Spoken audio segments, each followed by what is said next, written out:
आपसे पूछा जाए कि हमारे शरीर की यानी ह्यूमन बॉडी की बेसिक लिविंग यूनिट क्या होती है, तो आप आसानी से बता देंगे कोशिका यानी सेल। और अगर आपसे पूछा जाए कि हमारे शरीर में कितनी कोशिकाएं हैं, क्या इसका जवाब भी है आपके पास? तो इसका जवाब है अराउंड 37.2 ट्रिलियन सेल्स। इतनी सारी सेल्स है हमारी बॉडी में। ये कितनी कमाल की बात है ना कि ये सब मिलकर के हमारे शरीर को बनाती हैं।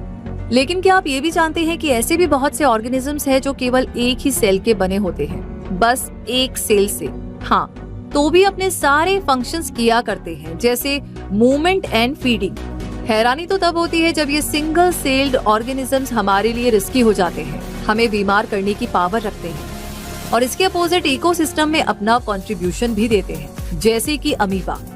अब ये अमीबा क्या है, कौन है, कैसे ये अपनी लाइफ स्पेंड करता है और हमें किस तरीके से अफेक्ट करता है, ये सब जानना आपके इन्फॉर्मेशन लेवल को अप कर सकता है। इसलिए आपको आज का ये वीडियो जरूर देखना चाहिए और अमीबा के बारे में वो सब जानने के लिए जो आपको पता होना चाहिए, आपको आज का ये वीडियो पूरा देखना होगा। तो इस वीडियो को लास्ट तक जरूर देखें। चलिए शुरू करते हैं और अमीबा के बारे में जानते हैं इन 14 सवाल जवाबों के जरिए।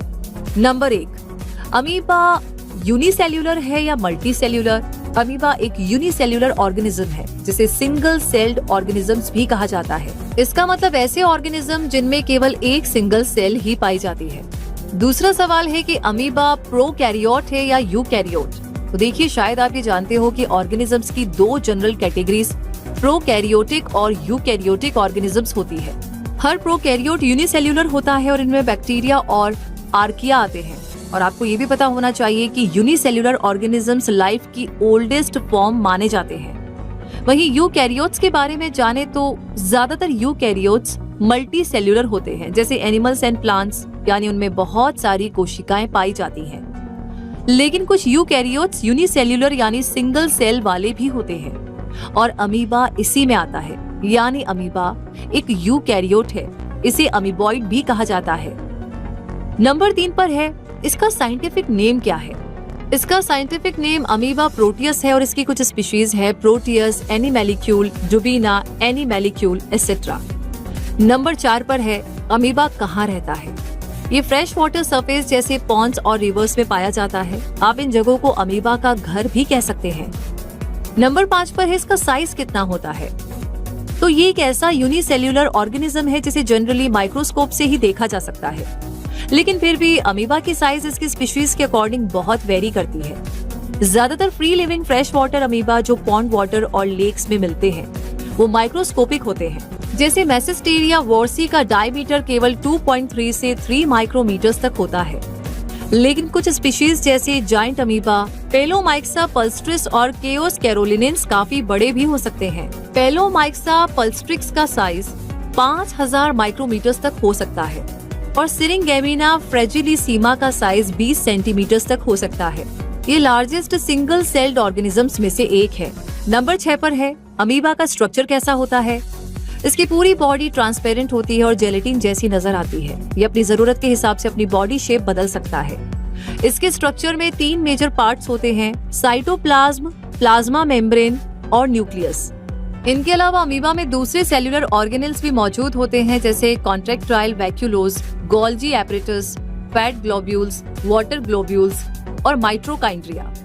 नंबर 7 पर है, क्या अमीबा मूवमेंट कर सकता है? अमीबा में सेल वॉल्स नहीं होती, इसलिए ये फ्री मूवमेंट कर पाता है और ये अपने स्यूडोपोड्स यानी फॉल्स फीट से मूव और फीड करता है। इसमें साइटोप्लाज्म प्लाज्मा मेम्ब्रेन को बाहर और अंदर की तरफ पुश करता है, जिससे फिंगर लाइक प्रोजेक्शंस बनते हैं। इस तरह का मूवमेंट एमीबॉइड मूवमेंट कहलाता है और इसे एनिमल लोकोमोशन यानी गति का सबसे पुराना मोस्ट प्रिमिटिव फॉर्म माना जाता है। नंबर 8 पर आता है, इसका फूड सोर्स क्या होता है? कुछ अमीबा प्रेडेटर होते हैं जो बैक्टीरिया और अदर प्रोटिस्ट को कंज्यूम करते हैं, जबकि कुछ डेड ऑर्गेनिक मटेरियल को खाते हैं। इसका favourite food bacteria, plant cells, algae etcetera होते हैं। लेकिन जब इसकी food and living conditions abnormal होती है तो ये खुद को एक माइक्रोबियल सिस्टम में बदल सकता है। इसके पास कोई वेल डिफाइंड माउथ नहीं होता और ना ही एक्सक्रीशन के लिए कोई पार्ट होता है। ये अपना फूड फेगोसाइटोसिस या पिनोसाइटोसिस के जरिए लेते हैं। फेगोसाइटोसिस ऐसा प्रोसेस होता है जिसमें एक सेल प्लाज्मा मेम्ब्रेन का यूज करके एक लार्ज पार्टिकल को निकलती है और पिनोसाइटोसिस में सेल मेम्ब्रेन के अंदर बनी वेसिकल्स के थ्रू डिसॉल्व्ड न्यूट्रिएंट्स को अंदर लेती है, यानी फेगोसाइटोसिस में सॉलिड मटेरियल को अंदर लिया जाता है और पिनोसाइटोसिस में सराउंडिंग फ्लूइड को। नंबर 9 पर आता है अमीबा में रिप्रोडक्शन कैसे होता है। इसमें असेक्सुअल रिप्रोडक्शन पाया जाता है, जैसे बाइनरी फिजन, जिसमें मायोटिक डिवीजन के थ्रू सेल का जेनेटिक मटेरियल रेप्लिकेट होता है और उसके बाद सेल 2 इक्वल साइज की सेल्स में डिवाइड हो जाती है। ये दोनों सेल्स एक नया अमीबा बना देती है और इस तरीके से एक सिंगल पेरेंट सेल से 2 सिमिलर इंडिविजुअल्स प्रोड्यूस होते हैं। नंबर 10 पे सवाल है कि अमीबा का लाइफ स्पैन कितना होता है। तो ये केवल 2 दिन का होता है, यानी अमीबा की जिंदगी केवल 2 दिन की होती है। लेकिन क्योंकि ये डिवीजन के थ्रू रिप्रोडक्शन करते हैं, जिसमें एक पेरेंट अमीबा 2 डॉटर सेल्स की फॉर्म में बदल जाता है और ये daughter cells parent amoeba cell के सिमिलर होती है, इसलिए ये कहा जा सकता है कि अमीबा अमर यानी इमोर्टल होते हैं। नंबर 11 पर सवाल है, क्या अमीबा डेंजरस होते हैं। तो बात ऐसी है कि अमीबा प्रोटियस ह्यूमंस और एनिमल्स में कोई डिजीज नहीं करता, लेकिन अमीबा की कुछ स्पीशीज बहुत डेंजरस होती है। वो फ्रीली रह सकती है, लेकिन उन्हें किसी होस्ट को इन्फेक्ट करके उसके अंदर रहना और उससे न्यूट्रिशन लेना पसंद आता है। ऐसे में ये पैरासाइट्स इंसानों में अमीबिक डिसेंट्री यानी अमीबाइसिस जैसी बीमारियां पैदा कर सकते हैं। नंबर 12 पर सवाल है, एम्बाइसिस क्या है। ये इंटेस्टाइन का एक पैरासिटिक इन्फेक्शन होता है जो अमीबा एंड अमीबा हिस्टोलिटिका यानी ई हिस्टोलिटिका से होता है।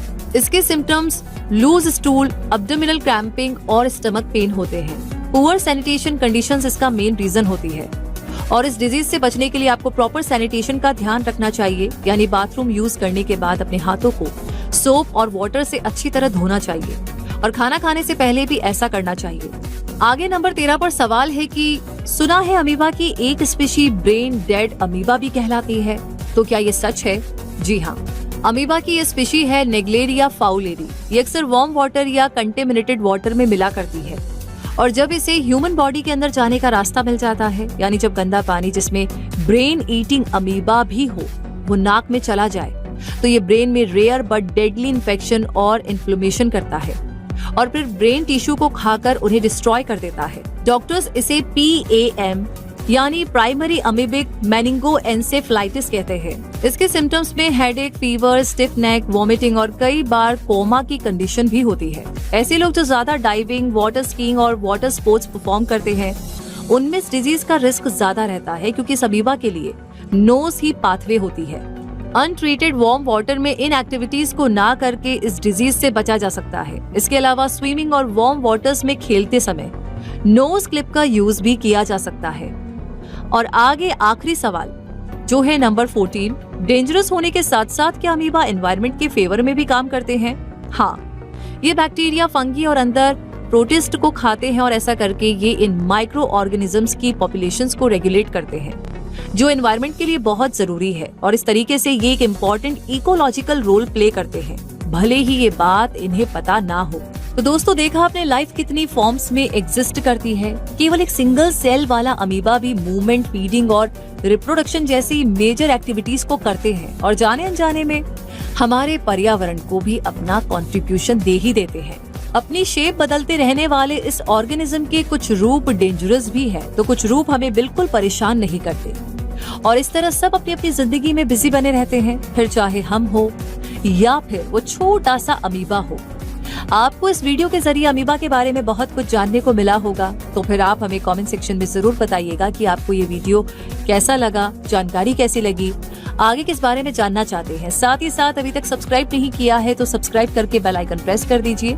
रूबी आपसे मिलेगी और नई ऐसी जानकारियों के साथ, तब तक के लिए कहूंगी धन्यवाद।